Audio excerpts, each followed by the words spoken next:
बिस्मिल्लाहिर्रहमानिर्रहीम। प्यारी बहनों और भाइयों, आप सबको चैनल यसरब के वाले में खुश आमदीद। आप सबसे गुजारिश है कि एक बार सदके दिल से दुरूद इब्राहीमी पढ़ लें। ख्वाबों में दज्जाल, जन्नत और जहन्नुम की जो हकीकत है, आज मैं उसके बारे में आपको अपने इल्म के मुताबिक एक छोटा सा बयान सुनाती हूँ। ख्वाब इंसान की ज़िंदगी का एक नहायत ही पुरअसरार और अजीब पहलू है। ये कभी दिल के ख्यालात होते हैं, कभी शैतानी वसवसे और कभी अल्लाह ताला की तरफ से इशारे होते हैं। ख्वाबों में दज्जाल, जन्नत या जहन्नुम को देखना नहायत ही गहरी अहमियत रखता है, यानी उसकी बहुत ही गहरी मानी होते हैं और ये इंसान के दिल पर बहुत गहरा असर डालते हैं। अगर कोई शख्स ख्वाब में दज्जाल को देखे तो ये इस बात की अलामत हो सकती है कि उसके ईमान का इम्तिहान होने वाला है या वो फितने और आजमाइश के दौर से गुजरने वाला है। दज्जाल फितने और गुमराही की सबसे बड़ी अलामत है, लिहाजा ऐसा ख्वाब इंसान को ख़बरदार करता है कि वो अपने अकीदे को मजबूत करे और कुरान और सुन्नत की रोशनी में अपनी ज़िंदगी गुजारे। इसी तरह अगर ख्वाब में जन्नत को देखा जाए तो ये नहायत ही मुबारक और खुशखबरी की बात है। जन्नत का ख्वाब इंसान के अमाल सालेह और अल्लाह की रज़ा की अलामत समझा जाता है। ये इस बात का इशारा हो सकता है कि इंसान अल्लाह की रहमत के करीब है और अगर वो नेक अमाल पर कायम रहे तो आखिरत में उसके लिए इनामात के दरवाज़े खुल सकते हैं।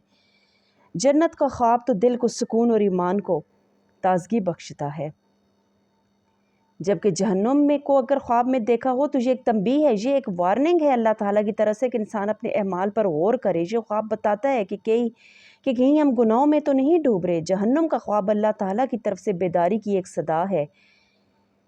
इंसान इसलिए तौबा करे, गुनाहों से बाज आए और अपने रास्ते को दुरुस्त करे। यूँ कहा जा सकता है कि ख्वाब में दज्जाल, जन्नत और जहन्नुम देखना दरअसल अल्लाह ताला की तरफ से एक पैगाम है। ये पैगाम कभी ख़बरदार करने के लिए होता है और कभी खुशखबरी देने के लिए होता है और कभी इंसान को अपनी ज़िंदगी संवारने के लिए, झंझोड़ने के लिए आता है। लिहाजा ऐसा ख्वाब देखने वाला शख्स चाहिए कि अपने रब के करीब हो, कसरत से दुआ करे, कुरान की तिलावत करे और अपनी ज़िंदगी को नेक रास्ते पर ढाले, क्योंकि असल हकीकत यही है कि ये जो ख्वाब होते हैं ये आखिरत की तैयारी का हमें सबक देते हैं। जज़ाकल्लाह। आप सबसे गुजारिश है कि मेरे चैनल को सब्सक्राइब करें।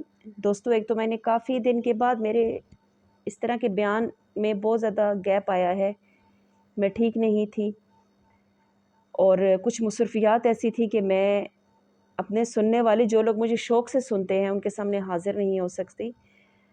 आप सबसे गुजारिश है कि मेरे लिए दुआ करें। अल्लाह ताला इसी तरह दीन की बातें मुझे आप तक फैलाने की हिम्मत तौफ़ीक अता फ़रमाए और मेरे एक सदका जारिया काम को जो मैं सदका जारिया के तौर पे कर रही हूँ उसको अपनी बारगाह में कबूल और मंजूर फरमाए, आमीन। आप सबसे गुजारिश है, आपसे एक आजिज़ाना अपील है कि मेरे चैनल को सब्सक्राइब कर दें ताकि मेरी हौसला अफजाई होती रहे। शुक्रिया।